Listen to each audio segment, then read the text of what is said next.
There's a lot of glass ceilings that we see. And you frequently speak about these 3 L's, which would probably help the younger generation of women to make their space in these formal workplaces. Would you elaborate on that? What is 3?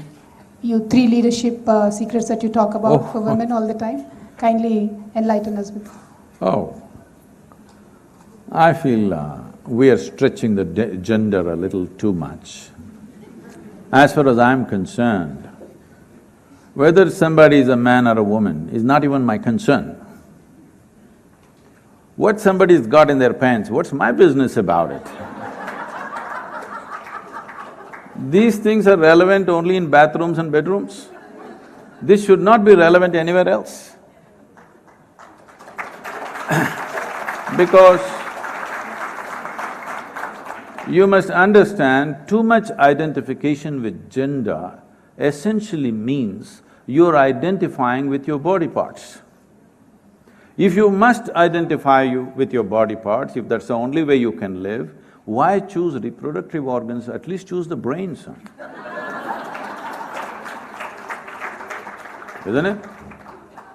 Why are we constantly thinking, who is a man, who is a woman, who is… This is a fetish. Why are you even bothered whether somebody is a man or a woman? You don't have to even find out whether they're man or woman. Only for certain relationships it matters. Rest of the time, why does it matter, I'm asking? We are making too much out of it. By this, both genders will suffer. True, but the whole society doesn't think like you and I. They don't say, it doesn't matter if you're a man or a woman. Equal opportunity is still a challenge in our country, elsewhere as well. How do we work towards it, you and I like policy makers? We must understand. Suppose a man here feels like having a baby, can he have? So forever we can complain, we don't have equal opportunity.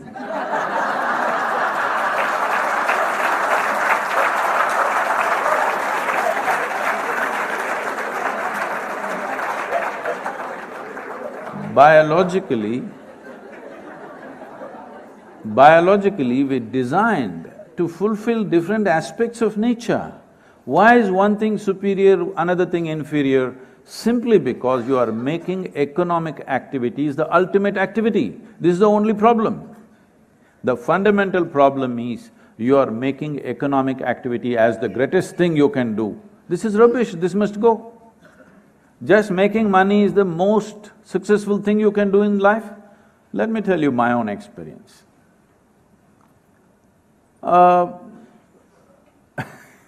I'm seeing where to start because my great-grandmother was a woman.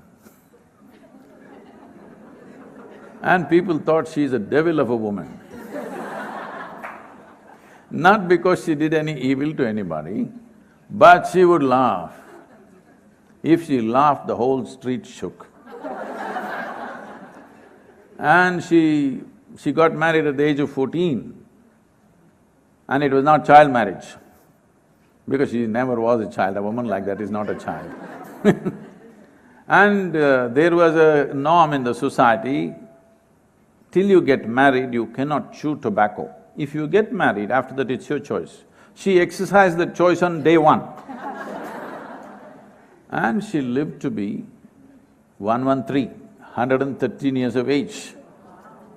She buried her husband, she buried her children, she buried her grandchildren, a few great-grandchildren, and people said, she's a devil, she's not dying.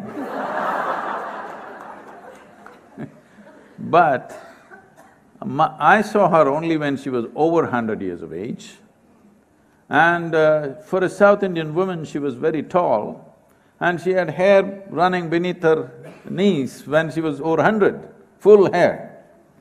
And she leaves her hair loose like that and she comes to see the children when we go for vacations. And I saw her in all kinds of very fantastic situations. If you gave her breakfast, she would go and feed the ants, the sparrows, the squirrels.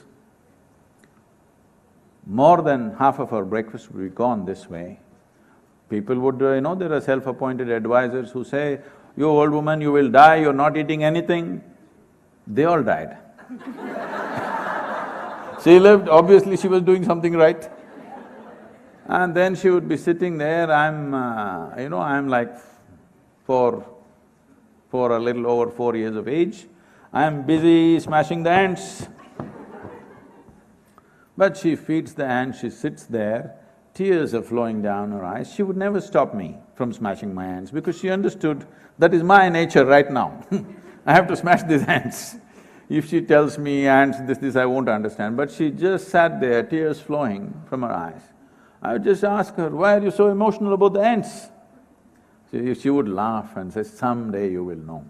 It took me over 25 years to know what she was going through, and when people said, you're not eating, she would say, I'm already full. And actually she was nourished. Just watching these ants feed, the sparrows eat, she was fully nourished. Obviously she was doing something right. If somebody lives to be 113, they know what the hell this life is about, isn't it? What is health about? Yes or no? They definitely have understood what is the nature of this body, what is the nature of human health. She must have understood, isn't it? All your nutritionists might not have figured it, but by feeding the ants, she lived. It took me over 20 years to figure that out. So, many things like this. For example, my mother, she did not earn a rupee in her life. But can we think of our life without her? Is it possible? But valuing people only for the money that they earn, you will make the entire world into your marketplace. Please don't do that. There are other values.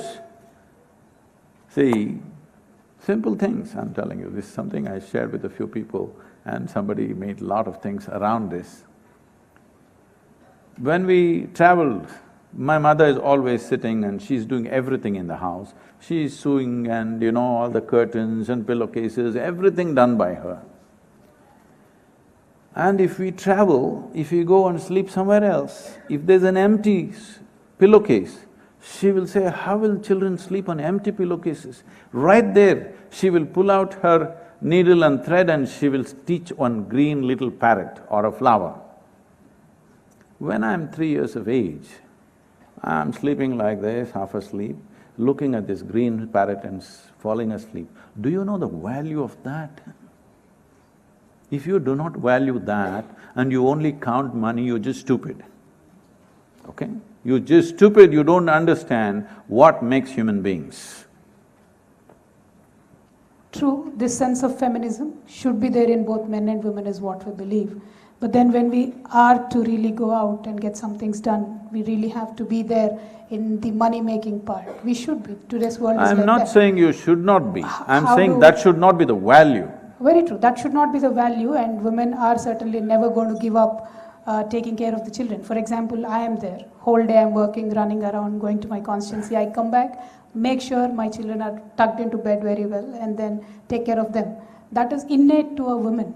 We do everything else, but our primary focus is always on this family and taking care of children, what nature has given to us. But in today's world, in this competitive world where we want to go out and work, how do we make sure that the women who go out and work, they balance their life well? Spiritual leaders like you can certainly give them some practical understanding of how to, be there and maintain their balance and be very well in a sense of spirituality also. It's… this may not be good for certain industry, but it's very important that you said just now, men should also do this feminism. No, what we need is humanity. We don't need masculinism or feminism, we need human nature to evolve. If human nature evolves, women will naturally exhibit more feminine qualities, men will naturally exhibit more masculine qualities. There may be a little intermixing, some women may be more masculine, some men may be a little more feminine, that's not an issue. But the important thing is our humanity should overflow, not our masculinity or our femininity, because you're talking about skewing life. Don't skew life, we will pay for it after some time. It's important life comes up in a balanced manner. You must understand in this country, this is being demonstrated in 1,000 different ways. If you see in the culture and in a way in the world, The most masculine, athletic god that you can see is Shiva. But one half of him is woman, all right? Literally, one half of him is woman to clearly show in symbolism that you're a combination of the two. If you're not balanced between these two, you will become a very skewed life. Any skewed life, either this way or that way, you're going to pay the price after some time. So if women have to succeed in today's world, why are we always thinking of putting a woman into a man's world and asking her to succeed? Why don't we redesign the world a little bit, as it is suitable for all human beings? You must understand the world got designed like this at a certain time in history when, let us say, now so many ladies are sitting here, let us say it's 1,000 years ago. Many of them have traveled long distances and come, I'm sure. 1,000 years ago, you think so many of them would have traveled and come? They're coming here not because the society has become liberal, they're coming here because of technological means of transport. Yes or no? So technology has come, machine has overpowered the muscle.